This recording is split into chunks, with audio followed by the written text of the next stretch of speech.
Hi అందరికీ, అందరూ ఎలా ఉన్నారు? Welcome back to my YouTube channel Chandana vlogs. ఈరోజు రెసిపీ వచ్చేసి మటన్ దమ్ బిర్యానీ అనమాట. నా స్టైల్లో ఎలా చేస్తానో చూస్తాను. ఫస్ట్ 1/2 kg మటన్ని క్లీన్ చేసేసుకొని అందులోకి 1 టీ స్పూన్ పసుపు వేసేసుకొని 3 టీ స్పూన్స్ కారం వేసుకుంటున్నాను. నేను కారం వేసుకున్న తర్వాత ఇక్కడ వచ్చేసి సాల్ట్ వేసుకుంటున్నాను. అది కూడా సేమ్ 3 టీ స్పూన్స్ వేసుకుంటున్నాను. కావాలంటే మధ్యలో అడ్జస్ట్ చేసుకుంటాను. దాని తర్వాత వచ్చేసి 1 tea spoon jeera powder, 1 tea spoon dhania powder, 1/2 tea spoon garam masala, 1 tea spoon biryani masala, 1 tea spoon ginger garlic paste,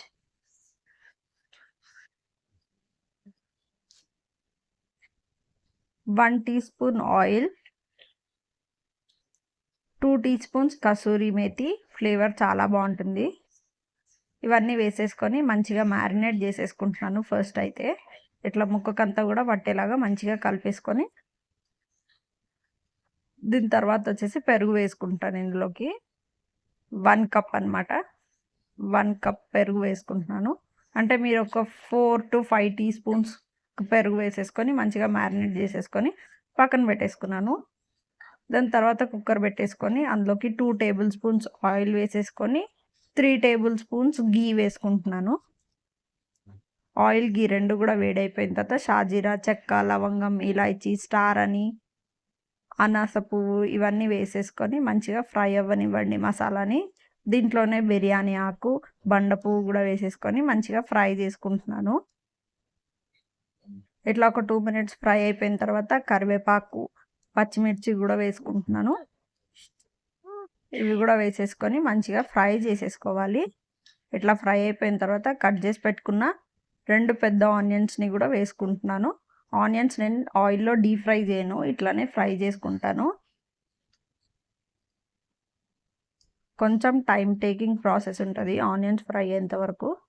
rice కూడా పెట్టేసుకుందాము. ఇప్పుడు గిన్నె తీసేసుకొని అందులోకి 1 టీ స్పూన్ ఆయిల్ వేసుకుంటున్నాను. దాని తర్వాత షాజీరా, చెక్క, లవంగం, బిర్యానీ ఆకు, బండ పువ్వు, 2 పచ్చిమిర్చీలు ఇవన్నీ కూడా ఆయిల్లో వేసుకొని ఒక 2-3 minutes పాటు మంచిగా ఫ్రై చేసేసుకోండి. దాని తర్వాత కట్ చేసి పెట్టుకున్న కొత్తిమీర, పుదీనా కూడా వేసుకొని మంచిగా ఫ్రై చేసుకుంటున్నాను. బేసిక్గా రైస్కి కూడా నేను తాలింపు వేస్తాను. దాని తర్వాత వచ్చేసి 1 టీ స్పూన్ అల్లం వెల్లుల్లి పేస్ట్. రైస్లో ఫ్లేవర్ బాగుంటుంది. అల్లం వెల్లుల్లి పేస్ట్ని కూడా మంచిగా ఫ్రై చేసేసుకోవాలి. ఇట్లా మంచిగా ఫ్రై అయిన తర్వాత 2 టీ స్పూన్స్ రైస్కి ఉప్పు వేసుకుంటున్నాను. 2 టీ స్పూన్స్ వేసుకున్నాను. అది కూడా మంచిగా ఇట్లా ఫ్రై చేసేసుకుంటున్నాను. అట్లా మొత్తం కూడా ఫ్రై చేసుకున్న తర్వాత తగినన్ని వాటర్ పోసుకుంటున్నాను. ఇక్కడ 2 గ్లాసెస్ రైస్ ఉడికి అన్ని వాటర్ పోసుకుంటున్నాను అనమాట నేను. ఇట్లా వాటర్ కూడా పోసేసుకొని దీన్ని ఒకసారి మంచిగా కలుపుకొని మూత పెట్టేసుకొని మసలనివ్వాలన్నమాట. వాటర్ మొత్తం కూడా మంచిగా మసలాలి. ఇంకా మూత పెట్టేసుకొని దాన్ని వదిలేసేయండి. ఇప్పుడు మళ్ళీ ఆనియన్స్ ఎక్కడి వరకు వచ్చాయో మూత తీసుకొని చూసుకోవాలన్నమాట. మధ్య మధ్యలో కలుపుతూ ఆనియన్స్ని మంచిగా ఫ్రై అవ్వనివ్వాలి. ఆనియన్స్ తొందరగా ఫ్రై అవ్వడానికి నేను ఇక్కడ 1/2 టీ స్పూన్ ఉప్పు వేసుకుంటున్నాను. ఉప్పు వేసుకుంటే కూడా తొందరగా మగ్గిపోతాయి ఆనియన్స్ అనేవి. సో ఇట్లా మధ్య మధ్యలో కలుపుతూ మంచిగా ఆనియన్స్ని కూడా ఫ్రై చేసేసుకోవాలి. గోల్డెన్ బ్రౌన్ వచ్చేంత వరకు ఖచ్చితంగా. సో ఇట్లా మంచిగా కలుపుతూ ఫ్రై చేసేసుకోవాలి. ఇది నా స్టైల్లో నేను మటన్ బిర్యానీ ఎలా చేస్తానో చూపిస్తున్నాను. మీకు కూడా నచ్చినట్టయితే please like, share and subscribe. ఖచ్చితంగా రెసిపీ కూడా ట్రై చేయండి. రెసిపీ కూడా చాలా సింపుల్గానే ఉంటుంది. టేస్ట్ అయితే చాలా బాగుంటుంది. మీరు ఒకసారి ట్రై చేస్తే తెలుస్తుంది అనమాట. సో ఇట్లా ఆనియన్ మంచిగా కలర్ వచ్చిన తర్వాత నేను ఇక్కడ కొన్ని ఆనియన్స్ సైడ్కి తీసి పెట్టుకుంటున్నాను. అట్లా పెట్టుకున్న తర్వాత ఇందాక మ్యారినేట్ చేసి పెట్టుకున్న మటన్ని కూడా ఇందులో వేసేసుకొని ఒక 5 to 10 minutes పాటు మటన్ని మంచిగా ఫ్రై చేసేసుకోవాలన్నమాట. మీడియం ఫ్లేమ్ మీద పెట్టుకొని మంచిగా మటన్ అంతా కూడా ఫ్రై చేసేసుకోవాలి. మసాలా అంతా కూడా వేస్ట్ చేయకుండా మంచిగా అందులోకి వేసేసుకుంటున్నాను. సో దీని తర్వాత ఇట్లా మటన్ని కలుపుతూ ఒక 10 to 15 minutes పాటు ఫ్రై చేసేసుకోవాలి. రెసిపీ మీకు ఎలా అనిపించిందో నాతో కామెంట్స్లో షేర్ చేసేసేయండి. సో దాని తర్వాత ఇందాక తీసి పెట్టుకున్న ఆనియన్స్ నుంచి కొన్ని ఆనియన్స్ కూడా వేసేసుకొని మూత పెట్టేసుకుంటున్నాను. ఈలోపు నేను రైస్ని కూడా ఒక 2 గ్లాసెస్ రైస్ అనమాట, 1/2 kg మటన్కి రైస్ తీసుకొని కడిగి పక్కన పెట్టేసుకున్నాను, నానబెట్టుకున్నాను. దాని తర్వాత మటన్ని మధ్య మధ్యలో చెక్ చేస్తూ ఉండండి. ఇట్లా కలుపుతూ వాటర్ అన్నీ వస్తాయన్నమాట. ఆ వాటర్ మొత్తం కూడా ఇంకిపోయి ఆయిల్ మటన్లో నుంచి సపరేట్ అయ్యేంత వరకు కూడా మనం మటన్ని మంచిగా కుక్ చేసుకోవాలి.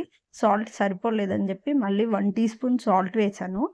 ఇట్లా మధ్యలో సాల్ట్ కూడా చూసుకొని అడ్జస్ట్ చేసుకోండి. దాని తర్వాత కట్ చేసి పెట్టుకున్న కొత్తిమీర, పుదీనా కూడా వేసుకుంటున్నాను. అంతా కూడా మంచిగా కలుపుకొని ఫ్రై చేసేసుకోవాలి మూత పెట్టేసుకొని. సో ఈలోపు రైస్ని కూడా మనం మధ్య మధ్యలో చెక్ చేస్తూ ఉండాలి, వాటర్ బాయిల్కి వచ్చాయా లేదా అని. సో అట్లా మధ్యలో కలిపేసుకొని మళ్ళీ మూత పెట్టుకుంటున్నాను అనమాట. సో చూస్తున్నారు కదా మటన్లో నుంచి ఆయిల్ అంతా కూడా ఎంత బాగా వస్తుందో. ఈ స్టేజ్ వరకు మంచిగా ఫ్రై చేసేసుకోవాలి. దాని తర్వాత నేను ఇక్కడ వచ్చేసి మటన్ ఉడకడానికి 1 గ్లాస్ వాటర్ పోసాను. వాటర్ పోసుకొని మంచిగా ఒకసారి కలిపేసుకుంటున్నాను. కలిపేసుకొని మూత పెట్టుకొని ఒక 4-5 విజిల్స్ వేసుకోవాలి. ఒక 4-5 విజిల్స్ అయితే మటన్ మంచిగా ఉడికిపోతుంది. దాని తర్వాత ఇక్కడ రైస్కి వాటర్ పెట్టాము కదా, అవి కూడా మంచిగా మసులుతున్నాయి అన్నమాట. సో ఇట్లా మసిలే స్టేజ్లోనే ఇందాక మనం కడిగి నానబెట్టి పెట్టుకున్న రైస్లో నుంచి వాటర్ వంపేసి ఇందులోకి వేసేసుకోవాలి రైస్ అంతా కూడా. రైస్ అంతా కూడా మంచిగా వేసేసుకొని ఒకసారి కలిపి మూత పెట్టేసుకుంటే అన్నం మంచిగా ఉడికిపోతుంది. మధ్య మధ్యలో చెక్ చేసుకోవాలి. ఒక 70-80% ఉడికించుకోవాలన్నమాట రైస్ని మనము. సో అట్లా రైస్ ఉడకగానే మంచిగా మూత పెట్టేసుకొని వాటర్ అంతా వంపేసుకొని రైస్ పక్కన పెట్టేసుకోవాలి. ఈలోపు మనం మటన్ కూడా ఉడికిపోయింది. ఇప్పుడు ఒక పెద్ద గిన్నె తీసుకొని చూస్తున్నారు కదా, మటన్లో ఈ మాత్రం కొంచెం వాటర్ ఉంచుకొని 80% రైస్ ఉడికించుకున్నాం కాబట్టి ఈ మాత్రం కొంచెం వాటర్ ఉంచేసుకొని మటన్ అంతా కూడా ఒక పెద్ద గిన్నెలో వేసేసుకొని దమ్ పెట్టేసుకోవాలన్నమాట. సో ఇట్లా ఫస్ట్ మటన్ వేసేసుకొని ఇందాక ఫ్రై చేసి పెట్టుకున్నాం కదా ఆనియన్స్, అది ఫస్ట్ ఒక లేయర్ వేసేసుకొని దాని తర్వాత ఉడికించి పెట్టుకున్న రైస్ వేసుకోవాలి. సో ఇట్లా రైస్ అంతా కూడా వేసేసుకొని మంచిగా నీట్గా అనుకొని దాని తర్వాత మళ్ళీ కొత్తిమీర, పుదీనా, ఫ్రై చేసి పెట్టుకున్న ఆనియన్స్ కూడా వేసేసుకొని నేను పైనుంచి ఏం మసాలాస్ అవి యాడ్ చేయట్లేదు. ఎందుకంటే నేను మొత్తం కూడా కర్రీలోనే యాడ్ చేశాను కాబట్టి, పిల్లలు కూడా తింటారు కాబట్టి పైనుంచి ఏం యాడ్ చేయట్లేదు అనమాట నేను. సో ఇట్లా కొత్తిమీర, పుదీనా వేసేసుకొని దమ్ పెట్టేసుకోవాలి.